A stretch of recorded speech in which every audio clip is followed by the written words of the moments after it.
What if the most powerful intelligence agency in the world, the CIA, wasn't deceived by Moscow or Beijing, but by a single woman? For 3 decades, she moved through the shadows of the Cold War. She whispered in rooms where history was being made. She handed over documents, fed stories, and promised secrets that could tilt the balance of power. The men in suits at Langley believed her. They trusted her. Sometimes they even feared her. But what if all of it, the secrets, the betrayals, the loyalties she claimed, was a lie? What if one woman had tricked the CIA for 30 years and no one realized it until it was too late? This isn't just a story about espionage. It's about how belief can become blindness. It's about the cracks in America's most secret institution. And it's about how one woman, mysterious, manipulative, and endlessly convincing, used charm, deception, and fear to become untouchable. To understand her, we need to understand her world. The year was 1959. The Cold War was everywhere, not just in battlefields, but in living rooms. Every American child learned to duck and cover. Nuclear missiles stood ready to erase cities. The CIA and KGB played chess across continents, using spies as their pawns. And in this game of shadows, truth was never simple. A rumor could be as valuable as a bomb. A whisper could shift policy. And a single defector, if trusted, could change everything. This was the stage she walked onto, a world of paranoia, where lies and truth were indistinguishable. Her real name? Almost no one could agree. In CIA files, she appeared under different aliases. To one handler, she was a Cuban exile, fleeing Castro's revolution. To another, she was a German who had escaped Soviet oppression. To others still, she was simply the asset, a valuable informant who seemed to know exactly what the agency needed to hear. She knew how to tailor herself to her audience. With exiles, she spoke of pain. With Americans, she spoke of freedom. With the CIA, she spoke of secrets too valuable to ignore. And she was convincing, painfully convincing. Former CIA officer Frank Turple once said, "She made you feel like she'd seen things you could never imagine, and if you doubted her, you felt like you were a fool." The CIA wasn't naive. They were paranoid by design. Every fact was cross-checked. Every informant was tested. So why did they believe her? Because she offered exactly what they were desperate for. In the late 1950s and early 1960s, Washington was obsessed with Cuba. Fidel Castro had toppled Batista, and whispers of Soviet influence on the island terrified the White House. The CIA needed eyes and ears in Havana, people who could tell them what Castro was planning and whether nuclear weapons were on the horizon. And then, as if on cue, she appeared.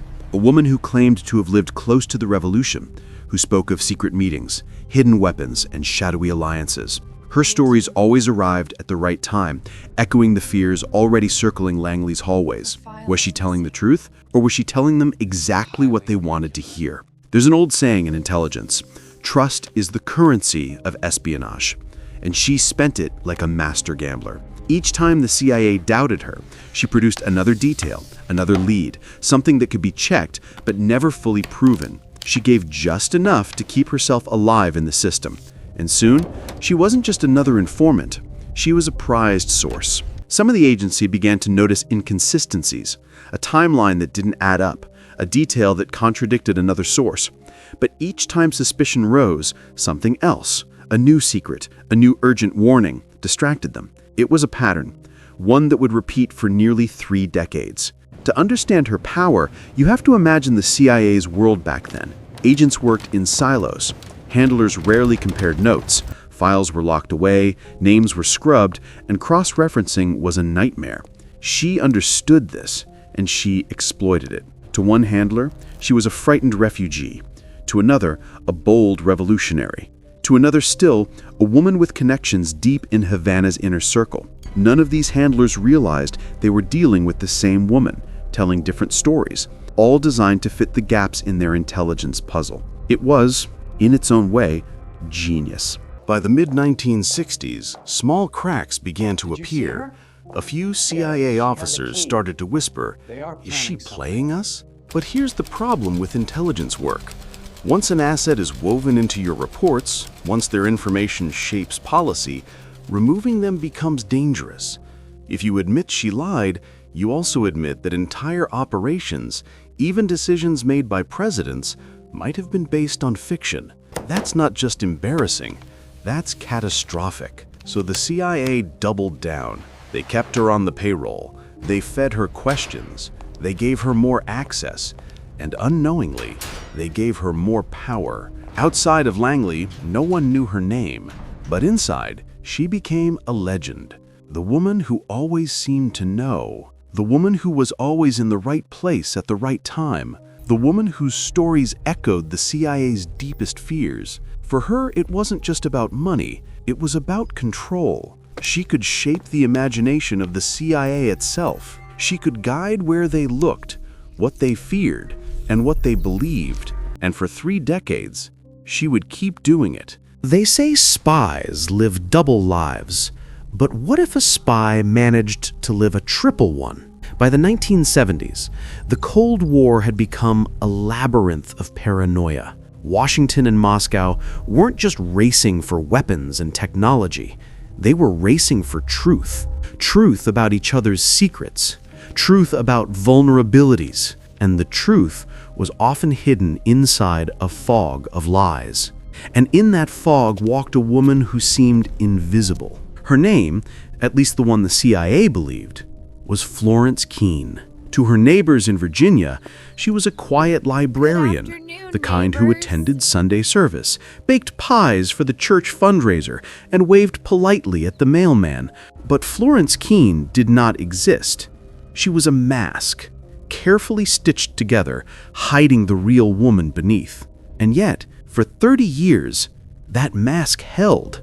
The CIA prided itself on being able to smell a lie before it was even spoken. They ran lie detectors, background checks, cross-examinations that could crush the spirit of almost anyone.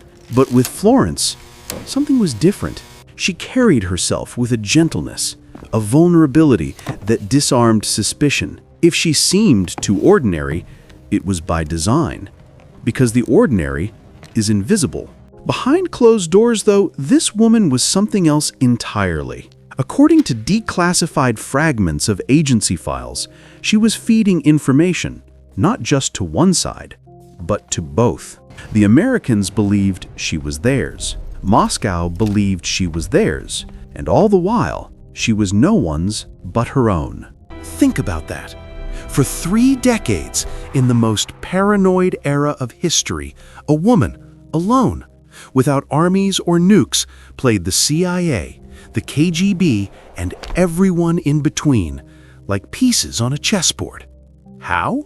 The truth is buried inside a chain of small, almost invisible acts, and each one reveals just how fragile even the most powerful institutions can be. In 1973, the U.S. Embassy in Vienna reported a breach. Documents had leaked. Maps, logistical notes, fragments of communication schedules. Nothing devastating, but enough to make the CIA furious. The trail seemed to vanish into thin air until whispers pointed toward a librarian working at a cultural exchange program. Yes, Florence. She was there, volunteering, smiling, making coffee, handing out literature to students.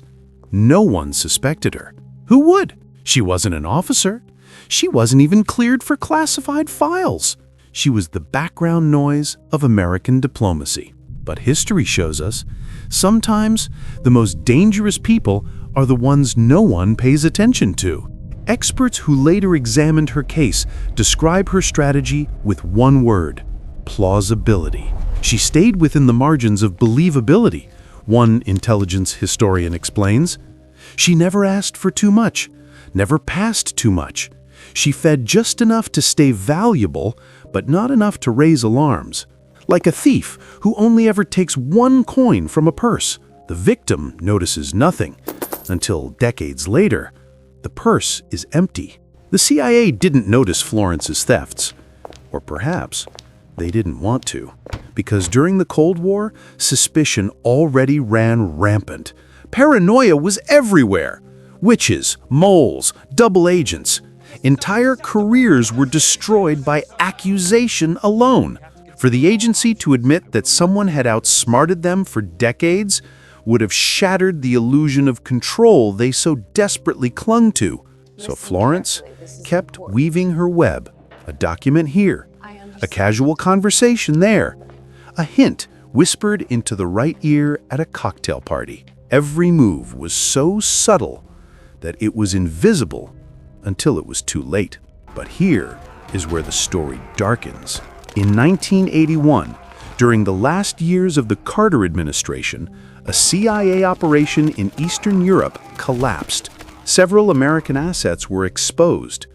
The agency assumed a mole had tipped off the KGB. Yet, after months of brutal internal investigations, no suspect was found. Years later, when fragments of Soviet archives trickled out after the fall of the USSR, something chilling emerged. Notes, in broken shorthand, referencing a quiet American woman who had supplied key schedules to Moscow. The description? A librarian. It couldn't be, could it? What made Florence so effective wasn't just her cleverness, it was her invisibility. She wasn't James Bond. She didn't carry a gun or drive a sports car or jump from rooftops. She baked pies. She knitted sweaters. She looked after the neighbors' cats. And in doing so, she perfected her disguise, the disguise of normalcy. But as the years passed, her web began to tangle. Sources suggest that by the mid-1980s, Florence had become entangled with another intelligence service, possibly French, possibly even Israeli. Suddenly, her quiet exchanges grew more ambitious, more reckless. The woman who had tricked the CIA for years was starting to trick herself. Because in espionage, there's one golden rule. The longer you play the game, the closer you walk toward the cliff's edge. And Florence was standing right at the edge. For 3 decades, she had convinced the most powerful spy agencies in the world that she was harmless.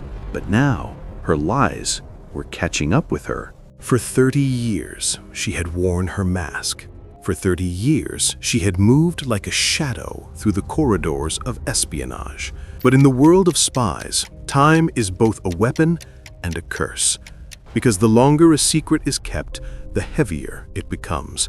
And by the late 1980s, Florence Keene's mask was beginning to crack. The Cold War was entering its most dangerous phase. The arms race had reached madness. Pershing missiles in Europe, nuclear submarines prowling beneath icy waters, satellites watching every corner of the Earth. Washington and Moscow were locked in what one historian called a permanent state of trembling hands hovering above the red button. The CIA was desperate.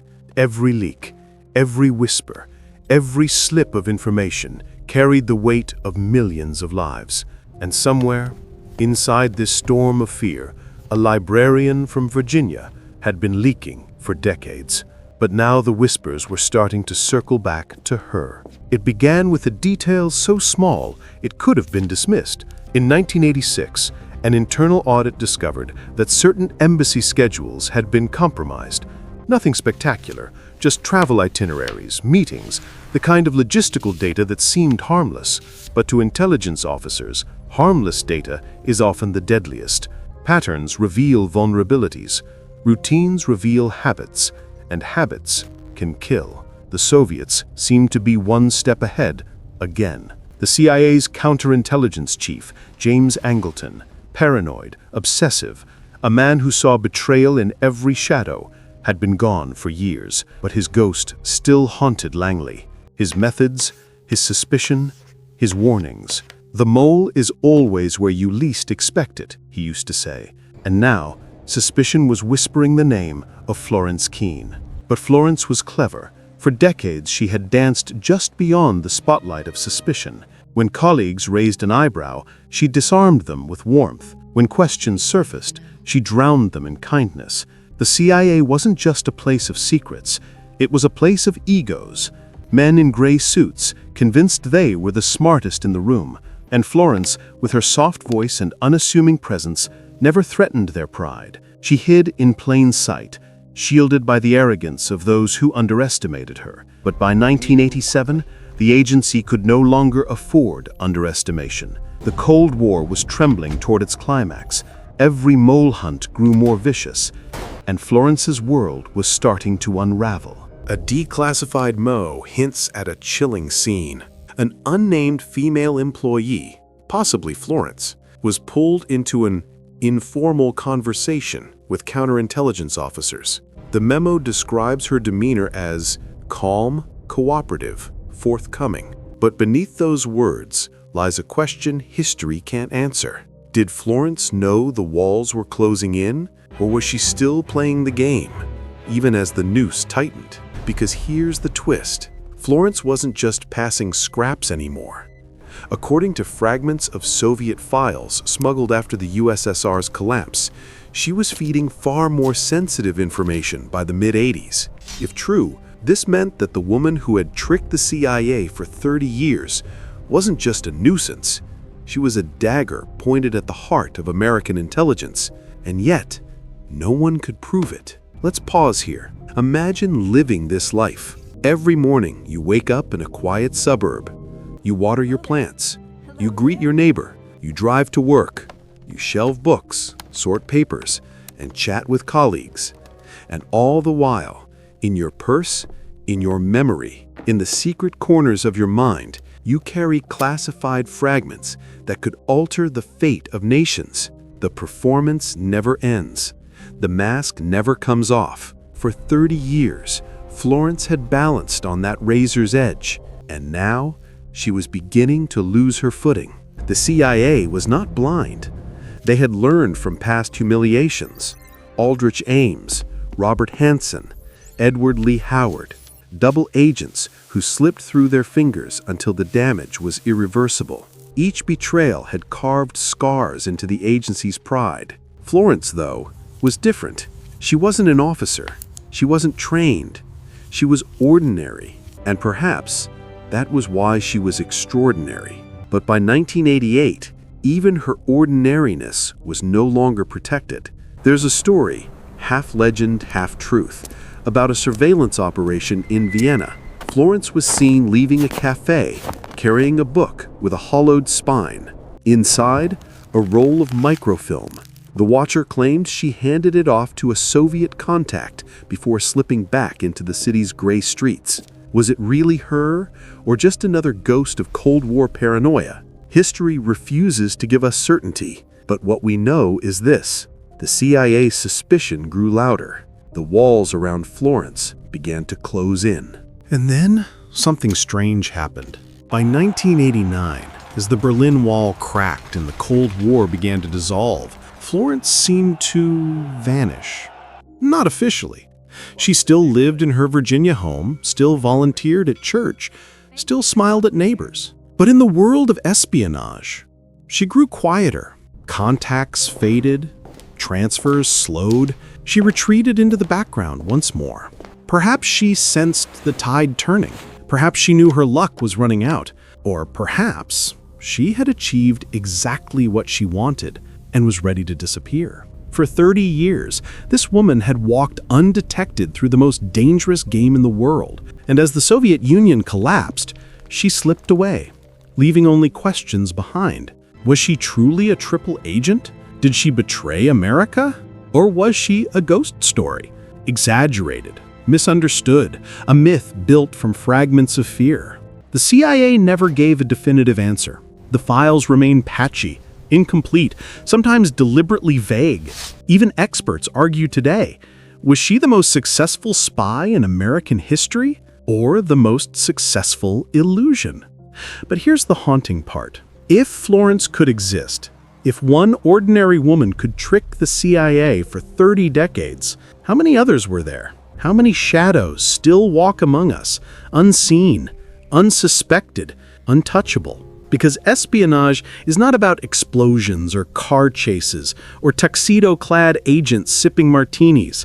Espionage is about invisibility, about patience, about the lies you tell every day until they become truth. And Florence Keene may have been the greatest liar of them all. The Berlin Wall fell in 1989. The Cold War, the longest, strangest, quietest war in history, was ending. But while the world celebrated reunions, Florence Keene was preparing for something else. She was preparing to disappear. For 30 years, Florence had lived two lives, one in daylight, a friendly neighbor, a church volunteer, a librarian who remembered your favorite book, and another in shadow, a courier of secrets, a whisper in the storm, a woman whose loyalty could never be fully mapped. But with the Soviet Union collapsing, her second life was crumbling too. The KGB was in chaos. Spy masters who once handled her were fleeing, defecting, or vanishing. Dead drops went uncollected. Microfilms were abandoned in hollow trees. The machinery of deception was rusting, falling apart piece by piece. And Florence quietly walked away from it all. The CIA never arrested her. No court case, no headlines, no handcuffs. She simply retired, a ghost slipping into the fog. Some former officers insist she was guilty. They whispered that the agency protected her, fearing that admitting the truth would shatter trust in Langley's walls. Others believe she was a decoy, a name deliberately planted in files to shield the real mole. And a few argue she was innocent all along, her story exaggerated by paranoia. But the truth never came, because when declassified fragments emerged in the late 1990s, they revealed something chilling. Florence's name appeared again and again in connection with compromised CIA operations in Vienna, Rome, and Bonn, not as a suspect, but as a possible facilitator. The language was careful, evasive, never conclusive. But buried in those files was one undeniable fact. Somebody, somewhere, had been bleeding American secrets for 30 years. And if it wasn't Florence, then who was it? Here's where the story turns unsettling. When historians look back at the Cold War, they often talk about missiles, presidents, and nuclear standoffs. But the real war was waged in the quietest ways, through whispers, half-truths, betrayals buried in bureaucracy. Florence's case, whether fact or phantom, embodies that truth. She wasn't a James Bond figure. She wasn't running through gunfights or casinos. She was ordinary. And that's what makes her terrifying. Because if an ordinary woman could trick the CIA for 30 years, then ordinary isn't so ordinary after all. Imagine this. You spend decades building the most sophisticated spy agency in the world. Billions poured into satellites, surveillance, covert operations. You believe you can see everything, know everything. And then one day, you discover you were blind the whole time. That trust, the invisible glue holding an intelligence service together, was poisoned. That's what Florence represented. Not just a potential leak, but a symbol of fragility, a reminder that even the strongest walls collapse from within. So what became of her? Florence Keene lived out her days in obscurity.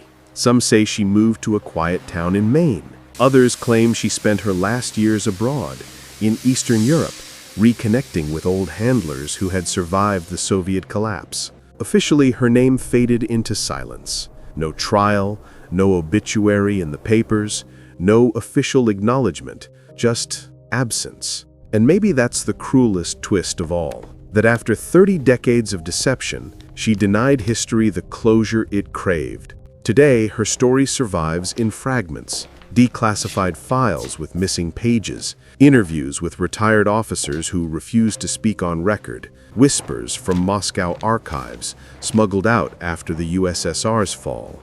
And in those fragments lies the haunting legacy of Florence Keene, a woman who may have tricked the CIA for 30 years and got away with it. But maybe the real question isn't whether she did it. Maybe the real question is, why? Was she motivated by ideology, by money, by thrill? Or was it something deeper, something more personal? Because espionage isn't always about nations. Sometimes it's about identity, about control, about proving to yourself that you can outsmart the giants who believe they own the truth. Florence's deception, if real, wasn't just an act of betrayal, it was an act of defiance. A way for one ordinary woman to bend history's most powerful institutions to her will. And so we end where we began. In the quiet of a library, a woman surrounded by books, by silence, by secrets, turning a page, smiling faintly, knowing the men in suits would never suspect her. She tricked them for 30 years. Or maybe she tricked us all.